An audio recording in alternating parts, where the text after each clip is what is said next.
আসসালামু আলাইকুম শিক্ষার্থীরা, আশা করি সকলেই ভালো আছো। আজকে আমি তোমাদেরকে পঞ্চম শ্রেণীর বাংলা বইয়ের হাতি আর শিয়ালের গল্প এই গল্পের অনুশীলনীর সকল প্রশ্নের উত্তরের সমাধান করে দেখাবো। তাহলে চলো দেরি না করে আমরা এই গল্পের অনুশীলনীতে চলে যাই। তোমরা সকলেই গল্পটা বাসায় ভালো করে রিডিং পড়ে নিবে। দেখো অনুশীলনী। প্রথমেই আছে ১, শব্দগুলো পাঠ থেকে খুঁজে বের করি, অর্থ বলি। তার মানে এগুলোর শব্দ অর্থ লিখতে বলেছে। তাহলে চলো আমরা এই শব্দ অর্থগুলো দেখে নিই। ১ নং প্রশ্নের উত্তর। দেখো এখানে আমি শব্দার্থগুলো লিখেছি। দিগন্ত। দিগন্ত শব্দের অর্থ প্রান্তরের শেষে আকাশ যেখানে গিয়ে মাটির সঙ্গে মিশে গেছে বলে মনে হয়। অহংকার। অহংকার শব্দের অর্থ গর্ব বা দম্ভ। তিরিক্ষি। তিরিক্ষি শব্দের অর্থ খারাপ মেজাজ। তুলকালাম কাণ্ড। তুলকালাম কাণ্ড শব্দের অর্থ এলাহি কাণ্ড। হুঙ্কার শব্দের অর্থ চিৎকার। সমজোরে শব্দের অর্থ একসঙ্গে শব্দ করা বা কথা বলা। তটস্থ শব্দের অর্থ ব্যতিব্যস্ত অথবা বিচলিত। শঙ্কিত শব্দের অর্থ ভীত। শক্তিধর শক্তি আছে যার।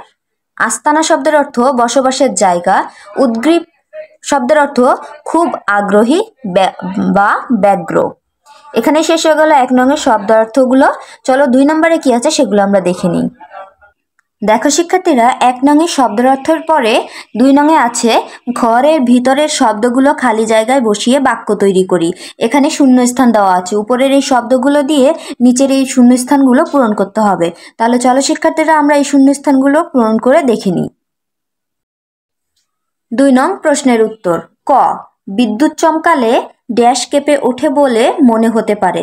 বিদ্যুৎ চমকালে মেদিনী কেঁপে উঠে বলে মনে হতে পারে। খ, ড্যাশ পতনের মূল। অহংকার পতনের মূল। গ, কি হয়েছে এত ড্যাশ হয়ে আছো কেন? কি হয়েছে এত তটস্থ হয়ে আছো কেন? ঘ, বনের সিংহ ড্যাশ দিলে মানুষের মনে ভয় জাগে। বনের সিংহ হুঙ্কার দিলে মানুষের মনে ভয় জাগে।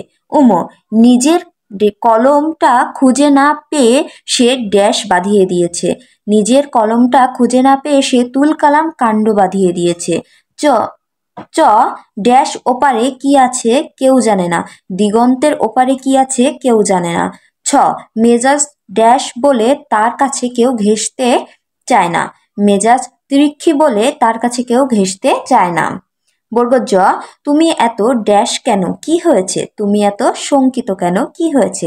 এখানে শেষ হয়ে গেল ২ নংয়ের শূন্য স্থানগুলো। এখন চলো ৩ নংয়ে কি আছে সেটা আমরা দেখে নিই।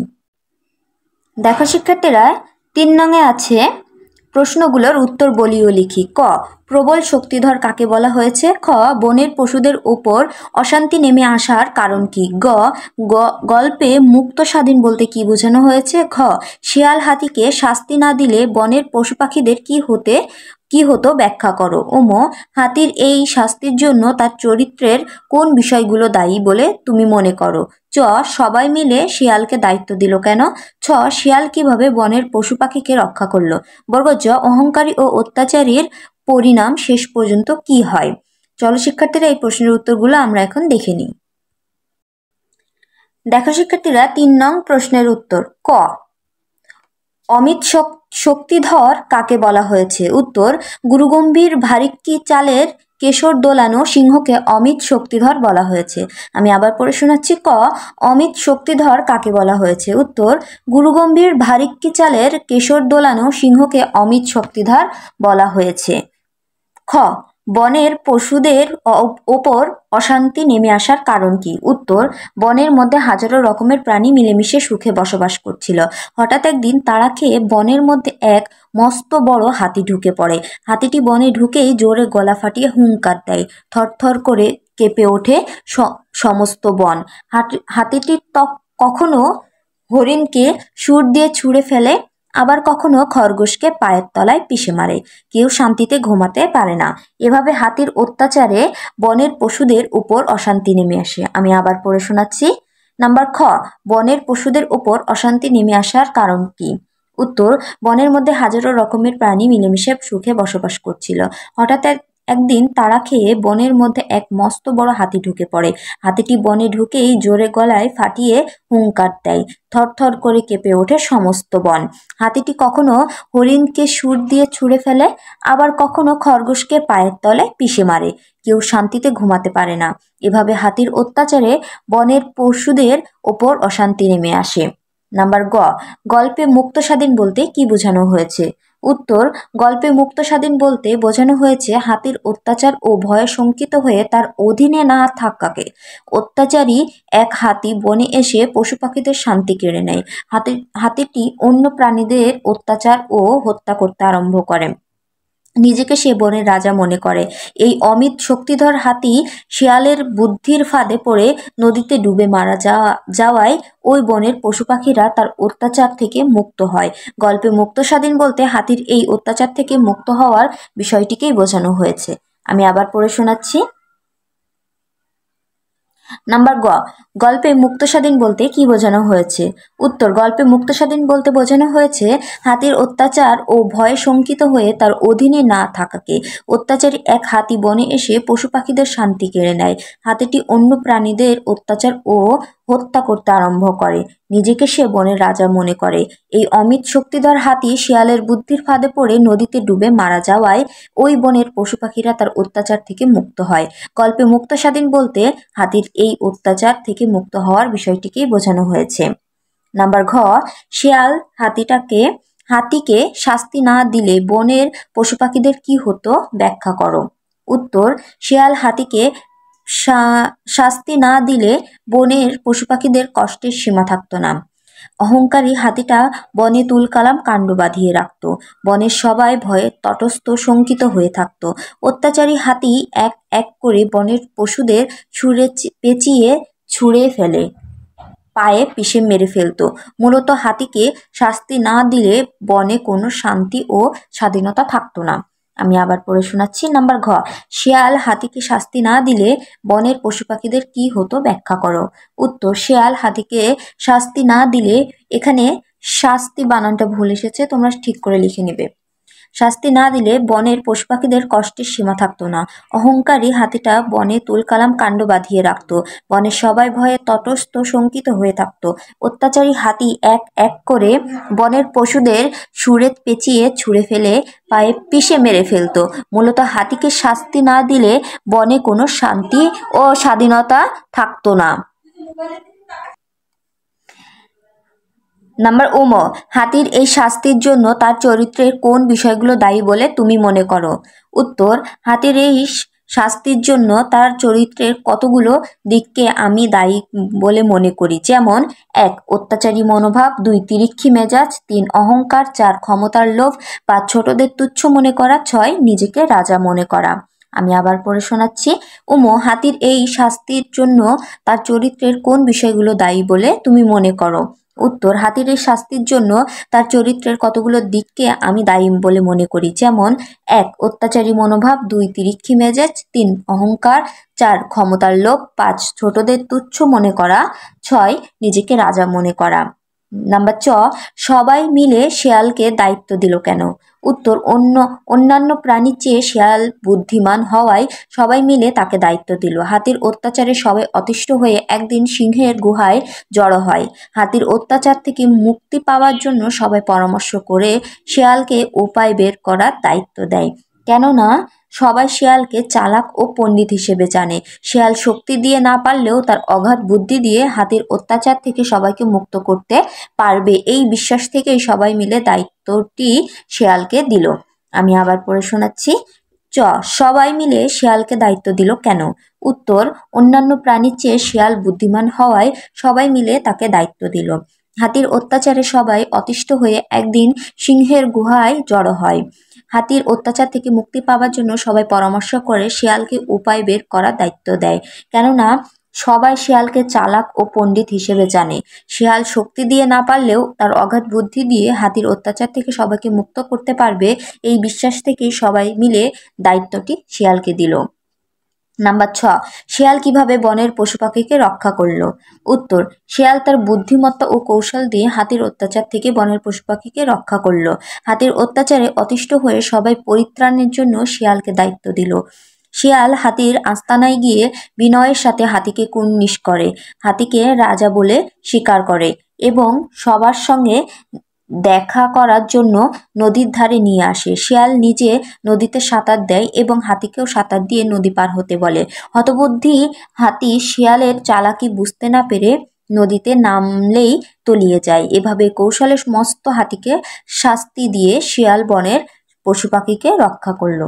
আমি আবার পড়ে শোনাচ্ছি। নাম্বার 6, শিয়াল কিভাবে বনের পশু পাখিকে রক্ষা করলো? উত্তর, শিয়াল তার বুদ্ধিমত্তা ও কৌশল দিয়ে হাতির অত্যাচার থেকে বনের পশু পাখিকে রক্ষা করলো। হাতির অত্যাচারে অতিষ্ঠ হয়ে সবাই পরিত্রাণের জন্য শিয়ালকে দায়িত্ব দিল। শিয়াল হাতির আস্তানায় গিয়ে বিনয়ের সাথে হাতিকে কুর্নিশ করে, হাতিকে রাজা বলে স্বীকার করে এবং সবার সঙ্গে দেখা করার জন্য নদীর ধারে নিয়ে আসে। শিয়াল নিজে নদীতে সাঁতার দেয় এবং হাতিকেও সাঁতার দিয়ে নদী পার হতে বলে। হতবুদ্ধি হাতি শিয়ালের চালাকি বুঝতে না পেরে নদীতে নামলেই তলিয়ে যায়। এভাবে শিয়াল কৌশলে মস্ত হাতিকে শাস্তি দিয়ে শিয়াল বনের পশু পাখিকে রক্ষা করলো।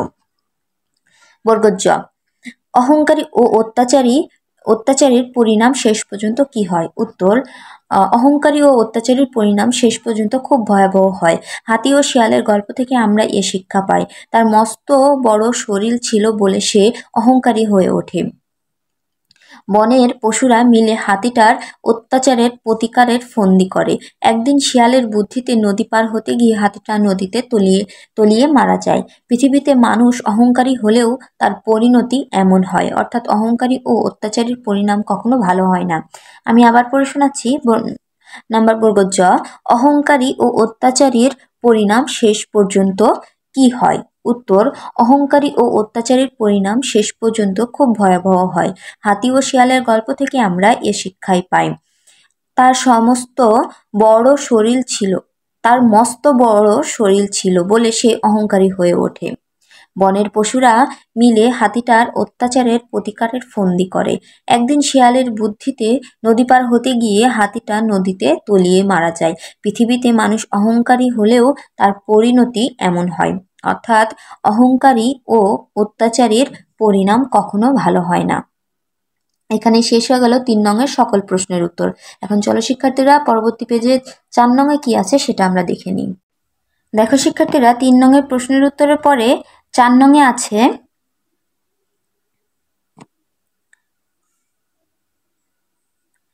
বিপরীত শব্দ জেনে নিই, খালি জায়গায় ঠিক শব্দ বসিয়ে বাক্য তৈরি করি। এখানে বিপরীত শব্দ দেওয়া আছে বক্সে।